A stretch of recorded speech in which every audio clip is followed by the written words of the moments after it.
So, good day mga boss. Welcome na naman sa ating panibagong video. So, sa video natin ngayon mga boss, ang topic natin ngayon ay patungkol sa iba't ibang klaseng relay mga boss. So, meron din tayong gagamitin na halo switch. So, ipapaliwanag natin yung mga function yan. Tapos, kung ano yung mga pagkakaiba at pagkakapares nila mga boss. So, dito sa relay mga boss, ay meron tayong tinatawag na SPDT, SPST o single pole single throw, tapos SPDT o yung single pole double throw.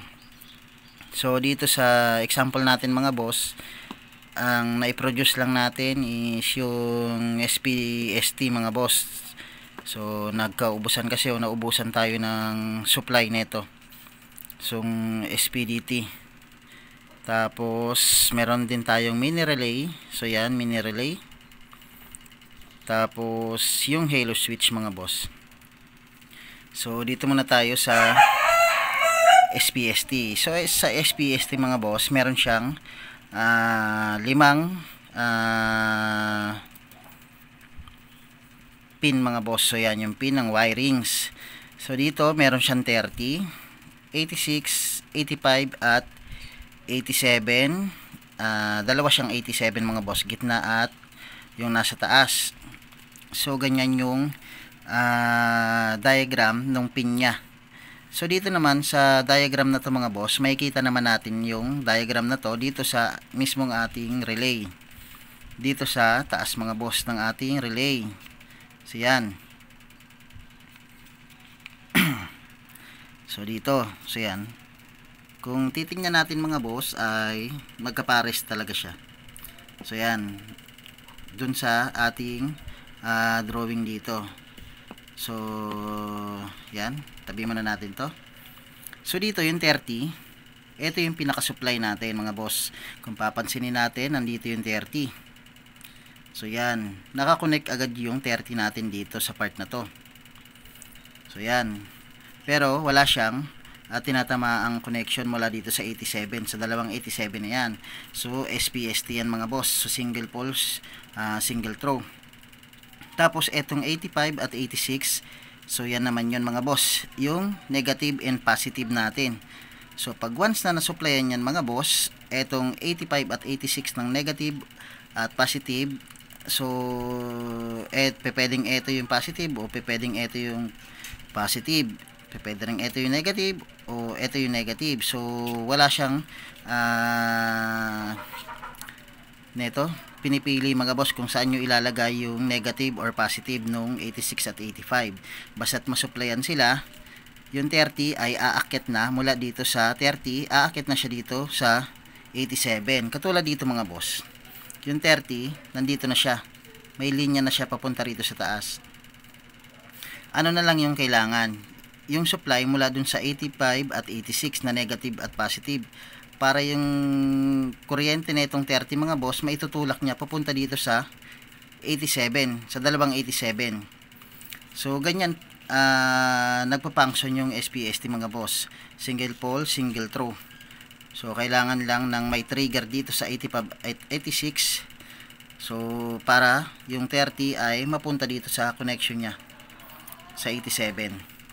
So ganyan siya gumagana. Etong 30 supply, etong gawin natin dito yung 86 negative at yung 85 ay gawin natin positive, para pag once na nagkaroon ng trigger yung ating 85, halimbawa nag-switch tayo ng ating ilaw, yung kuryente mula dito sa 30 pupunta na rito sa 87. Kadalasan to mga boss, ginagamit to sa horn o sa horn relay mga boss, yung left and right ng ating horn o dual horn. So pwedeng high and low ng ating horn yan mga boss, etong dalawang 87. Kadalasan sa horn yan mga boss o sa busina natin pag maglalagay tayo ng malakas na busina. So tapos na tayo sa SPST o single pole single throw. Dito naman tayo sa SPDT o single pole double throw. So dito naman, meron ganoon din siya. 5 pin din siya. Katulad din dito sa taas, meron din siyang 2 pin dito na nakaiga. Pero dito 87A siya. Dito sa taas ay 87 lang.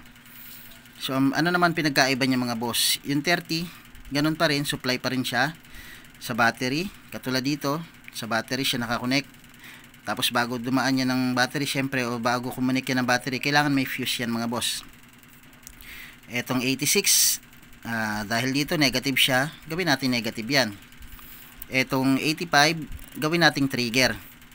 So paano ba yung pinagkaiba niya? Diba dito yung 30, wala pa siyang connection. Dito, hindi pa siya nakadikit doon sa kabila. Dito naman sa SPDT, yung 30 natin, connected na siya dito sa 87A. Katulad dito sa ating diagram. Etong 30, automatic na nakakonect na yan. So yan mga boss, automatic na connect yang ating 30. So yan, dito sa 87A. So lilipat yung ating connection ng 30 dun sa 87 pag once na nasupplyan natin ng positive. O halimbawa, nag-trigger tayo mga boss dito. Nag-trigger tayo ng ating switch dahil may negative dito sa 86 at positive mula dito sa 30. Yung connection mula dito sa 30 papunta dito sa 87A, ay lilipat na siya dito sa 87 dahil nag-trigger tayo dito. So may mga diagram din na ginagawa sa dual horn, stock to loud horn mga boss. Etong negative na to. So yan, etong negative at etong 30. So etong 30 na to mga boss ay connected na siya sa positive at etong tawag nito, etong negative na to connected yan sa positive at negative ng ating stock na wiring ng horn. Example lang natin yan mga boss. So pag nagpindot ka mga boss, pumindot ka dito, masusuplayan yung positive and negative ng stock na wiring ng horn natin. So ang tutunog o ang masusuplayan yung 87A. Halimbawa, ito yung stock, pumindot ka ng horn mo, masusuplayan tong negative at positive, yung 30 at 86. Magkakaroon ng kuryente itong 87A. So tutunog yung ating stock horn. So stock horn yan. So lilipat naman yung ating stock horn papunta dun sa loud horn sa 87A pag once na nag-trigger tayo mga boss o nag-switch tayo. Halimbawa may halo switch tayo, trigger natin yung halo switch natin para tumunog yung ating dual horn. So pag nag-switch tayo dyan, masusuplayan na to. Kaya pag nag-horn tayo na nagkaroon to ng positive at negative mula dun sa stock wire natin, imbis na tutunog yung ating stock horn, yung tutunog yung loud horn natin na nakakonect dito sa 87A. So ganyan siya pinapagana. Katulad dito mga boss, yung ating 30 connected niyan sa 87A. So ano na lang kailangan niya, di ba? So para pumunta siya doon sa 87. So kailangan lang natin mag-trigger mula doon sa horn, yung negative at positive. So para masupplyan to ng negative at positive, kinonekta natin yung positive at negative dyan ng horn para yung kuryente dire-diretso dito pag nag-horn tayo sa 87A. Dahil na-connected nga dyan yung ating stock horn, so tutunog yung ating stock horn. Pag gusto mo naman ng loud horn, lagyan mo lang ng supply ito mga boss yung ating 85. So i-trigger mo lang yung switch mo, kung anong switch man yan, para lumipat yung kuryente mula dito sa 87. Mula dito sa 87A papunta dito sa 87. So pag nag-trigger ka, hindi na siya pupunta dito. Kasi may supply na siya rito mula sa 85 mula doon sa switch mo para tumunog yung loud horn mo. Kaya pag nag-trigger ka mga boss, negative at positive din sa dalawang to, at may positive na rin na supply dito, imbis na dito sa 87A na stock horn, mapupunta dito sa loud horn. So yan. Dito naman sa kabila, isang trigger lang siya, loud horn lang, high and low. Dito naman pwedeng gumawa ka ng dual horn, stock horn to loud horn. So ganun siya gumagana. Ito ang pinagkaiba nila. Dito sa kabila, dalawang 87. Automatic na na-connect yung 30 natin pag once na nag-trigger tayo dito sa 85. So yan, mati-trigger tong dalawang 87. Dito naman, yung 30 natin automatic na na-connect siya dito sa 87A. Mati-trigger lang yung ating 87 pag once na na-supplyan natin ng positive itong 85 natin mga boss. So magti-trigger yung ating 87. So ayan yung pinagkaiba ng dalawa. Tapos dito naman sa ating mini relay. So dito sa ating mini relay, ang sample natin dito mga boss, nagkamali kasi tayo ng bili na ito eh. So yan siya, 24 volts, dapat 12 volts lang siya. Dito naman wala kang makikita na diagram mga boss o sulat, pero dito katulad nyan, makikita nyo na may tatlong pin dyan sa baba, katulad dito. Halos same lang din siya mga boss ng mga power relay. So etong ganitong klase power relay. So eto mini relay, may tatlong pin siya sa baba. Dito may mga nalalilito kasi dito mga boss kung paano yung pagkakasunod-sunod ng mga pin na yan. Dito sa gitna, katulad dito mga boss, itong gitnang pin na yan, yan yung 30 o yung supply natin. Tapos itong nasa kanan, nasa kaliwa, itong part na to, ito yung 86, katulad din dito. So yan. Tapos 85. So ito 85 sa kabila. So yan mga boss, pwedeng negative o positive, pwedeng negative o positive. Tapos ito supply, kung gagawin yung positive trigger o negative trigger mga boss, nasa sa inyo na lang yan kung paano nyo siya i-wiring o paano nyo gagamitin yung inyong relay. Pwede nyo naman supplyan to ng negative, tapos positive dito, yung pinaka trigger nyo is negative, negative supply at negative trigger, para negative yung lalabas dito sa output nya. So yan, 30 yung gitna, 86 yung nasa kaliwa, 85 yung nasa kanan. Tapos yung 87A mga boss, etong nasa dulo. So yan, dito tayo sa kabilang parts. Eto, sa bandang kaliwa siya. So yan, eto. So yan, 87A yan mga boss. Eto naman, so yan, 87. So etong 30, automatic na connected siya dito sa 87A. Pag sinupplyan natin to ng positive, automatic may connection na to agad, 87A na yan. Para malipat siya dito sa 87, kailangan ay mag-trigger ka rito sa 85. Ito, lagyan mo to ng supply na negative, ito positive. Para mag-trigger siya, mapunta siya dito sa 87, kailangan mo mag-supply dito sa 85 ng positive. Para yung connection mula dito sa 87A, mapunta naman dito sa 87. Same lang din siya ng function dito mga boss. 5 pin din siya. So yan, 5 pin.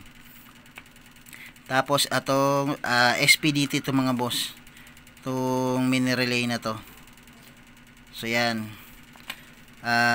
ito yung kaparehas niya na function. So itong ano na to, SPDT. Itong mini relay at itong SPDT na to na power relay ay same siya ng function mga boss. Dito naman sa ating halo switch, ang kagandahan kasi ng halo switch mga boss, hindi katulad ng mga relay. So yan, yung mga relay natin. Yung relay natin, automatic relay lang siya. Dito kasi sa halo switch mga boss, meron ka ng switch. Hindi ka na maglalagay pa ng trigger o ng switch dito sa ating 85.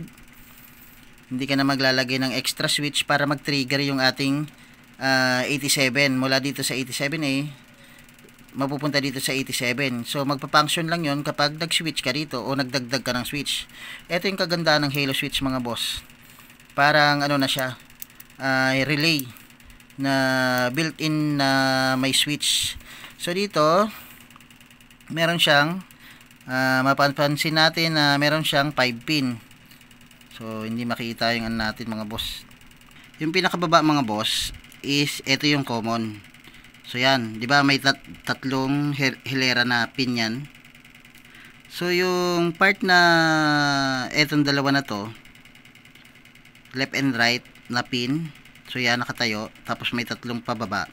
Yung mas baba mga boss, eto na mas malapit dito sa mga pin na to, compare kasi dito sa taas. So yan, compare dito sa taas, mas mataas yan. Dito mas malapit to. Eto common to mga boss, yung pinakababa. So yan yung common. Yung common natin mga boss, ang value niyan o kasing partner niya sa relay is yung ating 30. So yan, common is 30 ng relay. So ibig sabihin, pag yung 30 dito is supply, etong common na to is supply din mga boss. Pwedeng sa accessories wire o pwedeng sa positive wire mga boss, o sa positive ng ating battery. So yung gitna naman mga boss, etong gitna na to is normally open o normally open mga boss. So yan, etong normally open. Yung normally open naman natin mga boss, yan naman yung value niya is yung 87A, na pag once na nag-trigger ka, halimbawa nag-trigger ka mga boss, nag-trigger ka ng switch, yung kuryente mula dito sa common o sa supply mapupunta sa normally open. So yan, pag naka-close siya, yan yung normally close. Yung common at yung normally close magkadugtong. Parang dito, yung common, ito yung value niya, yung 30. Tapos yung normally close naman is yung 87A. Tapos pag once na nag-trigger ka o nag-switch ka na para pailawin yung accessories, yan naman yung tinatawag na normally open o yung nasa gitna mga boss. Ito yung nasa gitna na to. Tapos etong dulo mga boss, etong dulong pin, yung pinakamataas, is normally close naman yan. Etong common, dugtong siya dito sa normally close. Tapos pag once na switch mo, nag-switch ka dyan, yung kuryente naman mga boss, mula dito sa common tapos dito sa normally close, ay mapupunta naman dito sa gitna sa normally open. So ganyan siya. Halimbawa, ito di ba common, pag nag-trigger ka mga boss o pumindot ka dito, mapupunta yung dito sa normally open. So ito yung normally open ng pag sa halo switch. Pag normally close, 87A. So yan yung pagkakaiba. Dito naman sa pin na to mga boss, nasa sa inyo naman yan kung positive o negative yung gagawin nyo dyan. Pero meron naman yung kulay mga boss, makikita nyo naman dun sa wiring na nakadesignate yan mga boss, red and black yan. So red syempre positive at yung black negative. Tapos kung gusto nyo mga boss na nakailaw na siya steady, pag once na nag on kayo ng motor nyo, gusto nyo na naka-steady yung ilaw nito, yung positive ilagay nyo lang sa accessories wire, tapos yung negative sa negative, para pag once na nag-on ka ng motor mo, automatic na nakailaw na to. Mamamatay lang siya pag in-off mo yung motor mo. Pero pag gusto mo mga boss na pag nag-on ka, tsaka lang siya iilaw, yung common mo, yung positive ng halo switch mo, yung red wire, is ilagay mo sa normally open. Kasi yung normally open, magti-trigger siya pag once na switch mo to. So pag halimbawa naka-under ka, gusto mong i-trigger yung halimbawa yung dual horn mo, paano mo malalaman kung naka-dual horn ka, di ba mga boss? Yung pag ano lang, pag busina mo para malaman mo. Pero dito mga boss, pag once na trigger mo to, gusto mag loud horn o dual horn, pag umilaw yan, automatic alam mo na naka-loud horn ka. Kasi yung positive mga boss, nilagay natin sa normally open, para pag once na yung kuryente mula dito sa normally close mapunta dito sa normally open, dahil nakadikit na yung positive natin dito sa normally open o nakatap tayo dyan, automatic na masusuplayan din ng normally open yung ating positive, kaya iilaw yung ating halo switch. So ganyan siya, pag once na trigger mo to, dun siya magkakailaw pag tinap mo yung positive dito sa normally open. So yan yung mga pagkakaiba mga boss ng relay. Yung power relay na SPDT at SPST. So dito yan. Tapos yung ating mini relay. So meron pa rin yan mga boss na 5 pin relay. Pero Ganun din naman yung function niya mga boss, parang ganito rin siya. Magti-trigger ka lang sa 85 tapos lilipat na yung connection dito sa 87. So wala lang naman to mga boss, etong 87 na to sa gitna, ito lang yung 87 sa taas. Pero yun nga, same function lang din naman, kaya hindi na rin tayo nag-produce mga boss, o nag-drawing na rin dito. Yun lang naman yung mga boss, SPDT at SPST, tapos mini relay at halo switch. So yun yung mga pagkakaiba niya mga boss pagdating sa pag-wiring na itong mga switch na to, halo switch at yung mga relay. So may mga nalilito kasi tayo dyan mga boss, yun tinuturuan natin na nalilito sila kung nasan ba nakadesignate yung mga numbers o yung mga pangalan ng common, normally open at normally close. Nalilito sila dun mga boss. Kaya gumawa tayo ng video patungkol dun sa mga relay tapos sa halo switch, para pag once na nag-DIY kayo is may idea na kayo mga boss kung paano nyo i-wiring yung mga ganitong klaseng relay sa inyong mga accessories na ilalagay sa inyong mga motor.